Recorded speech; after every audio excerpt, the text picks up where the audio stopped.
and welcome to the Stories of Northern Life from the Sault Ste. Marie Museum.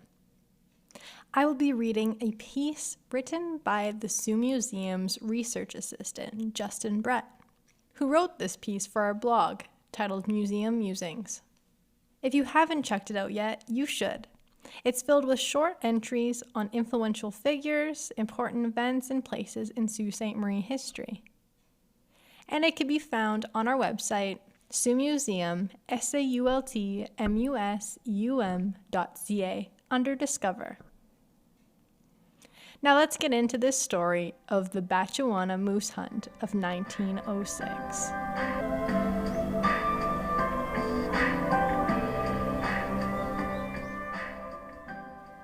The Batchewana Moose Hunt of 1906 is, well, more or less what it sounds like.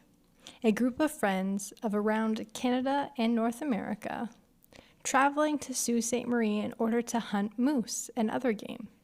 Many of you may remember being a part of hunting trips growing up, or are still going on them today.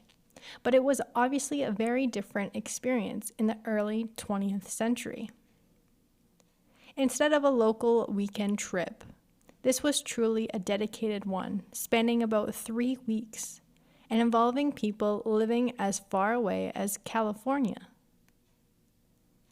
Exactly why their trip was this long can be explained by the time period.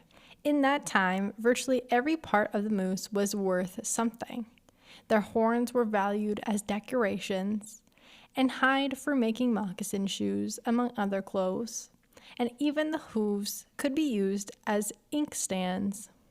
The men on the trip are focused only on hunting bull moose, which are much bigger than their female counterparts and have the antlers they lack. So profit does seem to have been a consideration for the group as a whole. Another difference in how much effort was needed to hunt back then.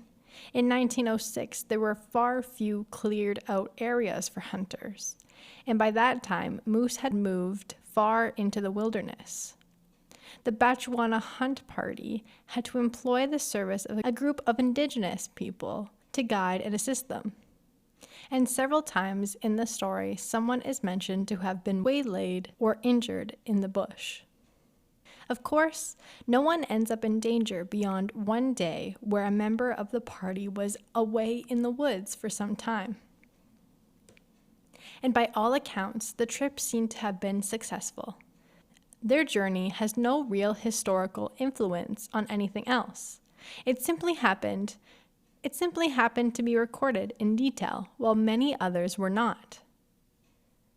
But at the same time, it is a fascinating look at the bygone age, while also feeling oddly relevant even more than 100 years later. The trip is clearly as much to enjoy each other's company as anything else, with the game they attempt to hunt feeling downplayed by the writing at times. There are many photos contained within these documents, featuring them admiring various parts of the landscape. And you can find these photos and writings on our website, like I mentioned at the beginning, under the Museum Musings, and you can find this blog post specifically. A great deal of the story is also spent describing things that have nothing to do with the hunt at all, such as conversations between two of the party about swapping watches that is told in full detail.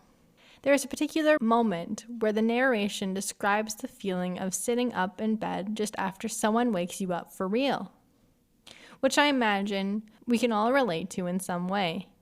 Even things like the meals they were eating at the time: fried pork, boiled potatoes, milk, gravy, bread, and tea. Sounds appetizing, no matter what era you were in, I think.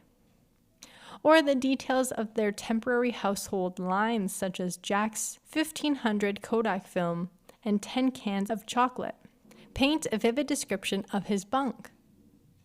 Overall, while their hunt certainly doesn't play a part of a massive shift in history, such as the Sioux Locks' role in the Red River Rebellion, discussed earlier on the blog, This is currently still a valid historical piece that can bring one back to the time period in a way that politics or a newspaper article cannot.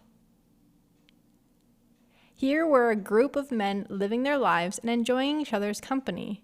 And regardless of what you are doing and who you're doing it with, everyone has a group of their own they can compare to them. That's one thing that will never go out of style. I hope you learned a little something new about stories of the past today, and I encourage you to go to our website, siouxmuseum.ca, like I said, and check out our blog page. There you can see full pictures and written text of this story.